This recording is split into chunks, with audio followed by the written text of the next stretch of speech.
Hi everyone. I'm Ben's dad, the one who likes to have ice cream before he goes to bed every night. That's the best part about being an adult, by the way, is you get to have ice cream whenever you want. Anyhow, I'm going to read you two short stories from a book called Encyclopedia Brown. Encyclopedia Brown was one of my favorites growing up. I'm not sure if it's like one of Ben's favorites or not. He reads a lot of sports books. So anyhow, here goes. Encyclopedia Brown. First of two short stories, The Case of the Vanished Sculpture. The town of Idaville had a secret. From the outside, Idaville looked like many seaside towns its size. It had several banks, 3 movie theaters, and 2 delicatessens. It had churches, synagogues, and clean beaches. Nevertheless, Idaville was different. No one, grown up or child, got away with breaking the law in Idaville. Police across the country puzzled over how Idaville did it. Whose masterful mind cracked the hardest crimes? The popular choice was Chief Brown of the Idaville Police Force. The chief was brave and smart. He always knew what to do with his an especially hard mystery. He went home to eat.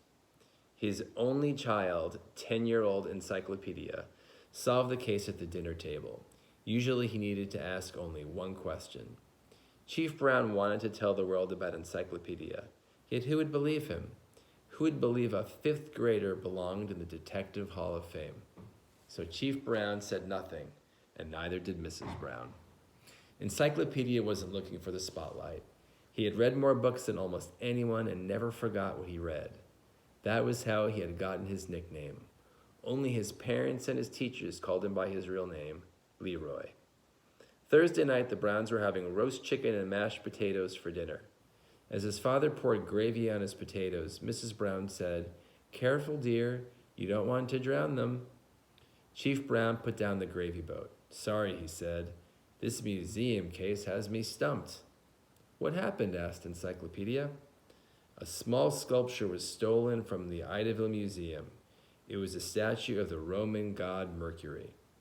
"How small is small?" asked Mrs. Brown.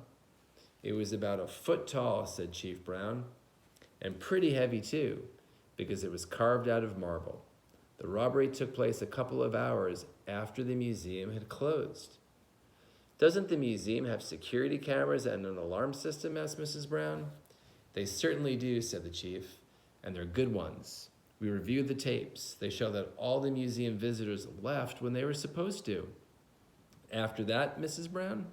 "After that," Chief Brown said, "the security camera was mysteriously turned off." Now, it made sense that the alarm system was not activated for the night, since people were still at work inside. But the security cameras are never turned off on purpose.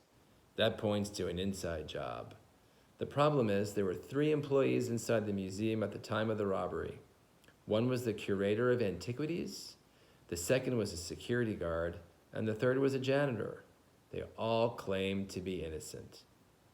"The curator of antiquities would certainly know how much a statue like that was worth," said Encyclopedia. "He ought to," his father said. "In fact, he was the one who told us the statue was worth $100,000. However, he's not familiar with how to turn the security cameras on and off." "The security guard could do that," said Encyclopedia. "He could," agreed his father, "but he claims he was nowhere near the control room. And the control room is where the switch off happened. We dusted for fingerprints. The place was clean as a whistle." "What about the janitor?" asked Mrs. Brown. The chief shrugged. "He says he knows nothing about art, and if you need advice on washing a floor, though, he's your man." "Have you arrested anyone?" questioned Mrs. Brown. "No," said the chief. "The problem is that 3 suspects alibi one another. They were all in the building at the same time. The security guard was making his nightly rounds when he saw the curator working late in his office. They even said hello to each other. The security guard also saw the janitor washing the floor of the lobby. Both the security guard and the curator saw the janitor later rolling the pail away with a mop over his shoulder when the floor was done. They waved to him, too. Apparently, the staff doesn't stand much on ceremony. They're all pretty friendly." "I don't suppose you can arrest them all?" asked Mrs. Brown. "No," said the chief. Not unless we thought they were all working together. But we don't think that. We've interviewed the other museum employees, and these three don't seem to have known one another especially well. We've checked their work schedules, nothing out of the ordinary, and that's too bad. I'm afraid if we don't zero in on one of them soon, the trail will go cold. Don't worry about that, said Encyclopedia. I believe I know who's artfully hiding his guilt. So, who does Encyclopedia think is the thief? And more importantly, who do you think the thief is? Can you take all of the story together and all the possible clues and come to a conclusion? Do you want to write down who you think it is? And then you can test yourself against the masterful Encyclopedia Brown? Well, do that right now, because in a few seconds, I'm going to give you the solution to the case of the vanished sculpture. Dun, dun, dun. Okay. Encyclopedia, this is the solution. Encyclopedia thought it was odd that the janitor would carry a wet mop over his shoulder after cleaning the floor. Surely the mop would leave drip marks. The only reason to carry the mop was because it wouldn't fit in the pail. And the only reason for that was if something else was in the pail besides the dirty water. Something like a missing sculpture.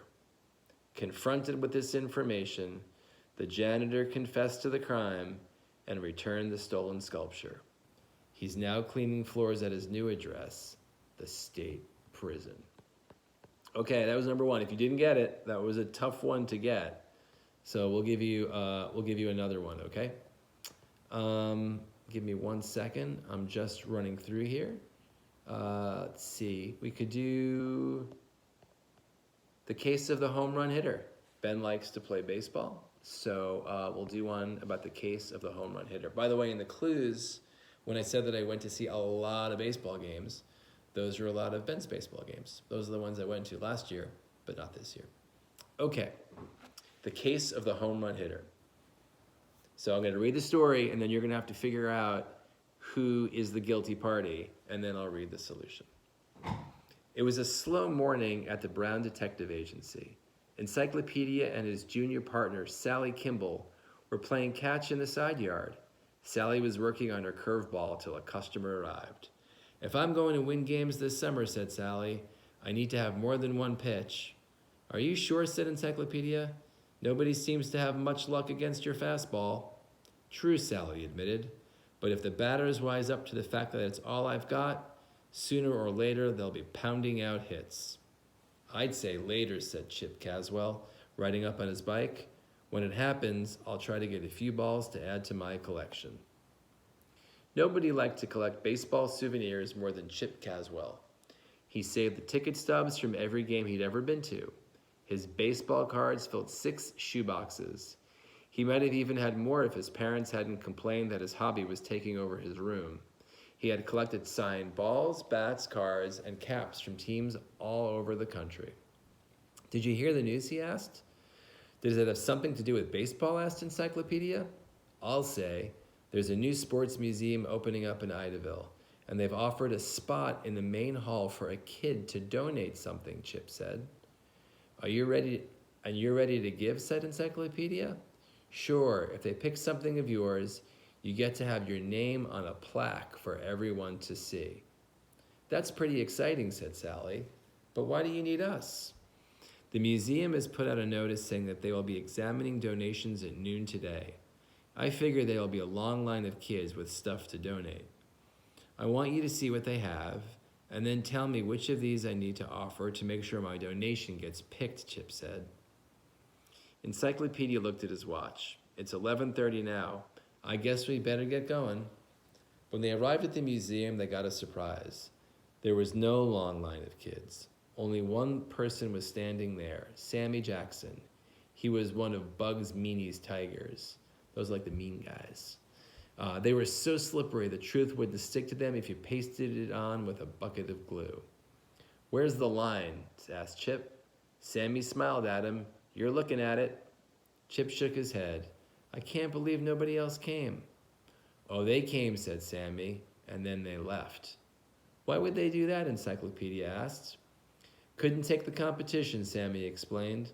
Once they saw what I was offering, they just disappeared. And what have you got, Chip asked. Sammy smiled. He took out a box and removed the lid.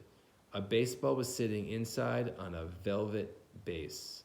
That, my friend, is a baseball hit by the great George Herman Ruth.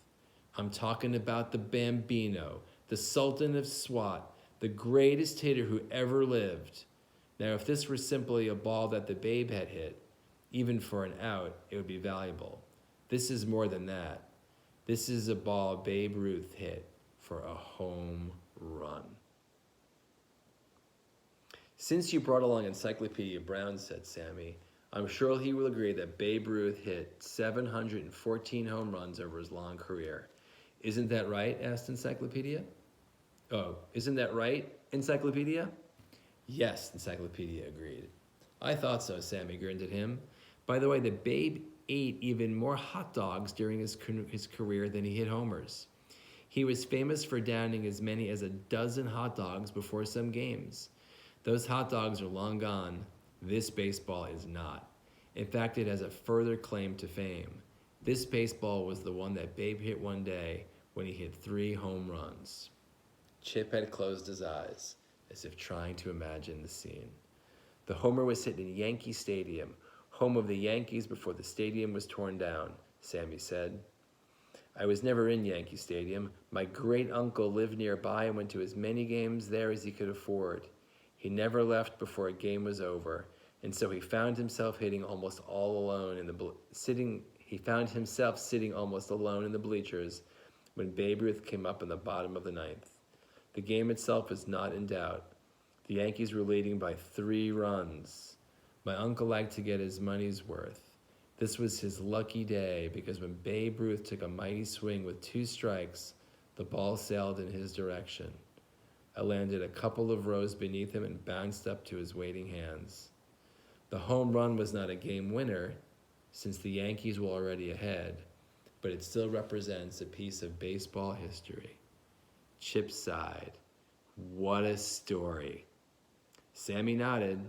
Not long ago, my great-uncle passed away. He left me the ball in his will. I'm not the baseball fan he was, and it seems only proper that the ball end up in a museum where everyone could enjoy it. Chip turned to leave. We might as well go, Encyclopedia.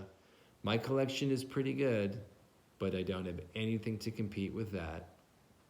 Don't be in such a hurry, said Encyclopedia.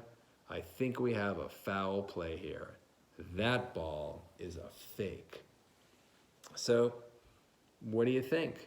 Why did Encyclopedia think that ball was a fake? What revealed it? What is it that Sammy said that was a giveaway, that his story was made up? Can you think about it for a second? Okay, here goes. Encyclopedia knew that Babe Ruth of the Yankees had hit 3 home runs in a game 4 times. However, Ruth could never have hit the home run Sammy described. The home team doesn't come to bat in the bottom of the 9th inning if it's already ahead. And Sammy had stated the game had taken place in Yankee Stadium, the Yankees' home field. So the Babe could never have hit the home runs as Sammy said. Caught in his lie, Sammy confessed. He had found the ball in the back of his closet, but he figured it was the only one left in the line. If he was the only one left in the line when the museum opened, they would put his ball on display. When Chip took out some of the mementos he had brought, Sammy knew he had struck out. And that's the story. 2 stories of Encyclopedia Brown. I hope you like them, even if you couldn't figure them out. And I hope you have a great long Memorial Day weekend. Thanks, everyone. And Ben, I'll see you soon.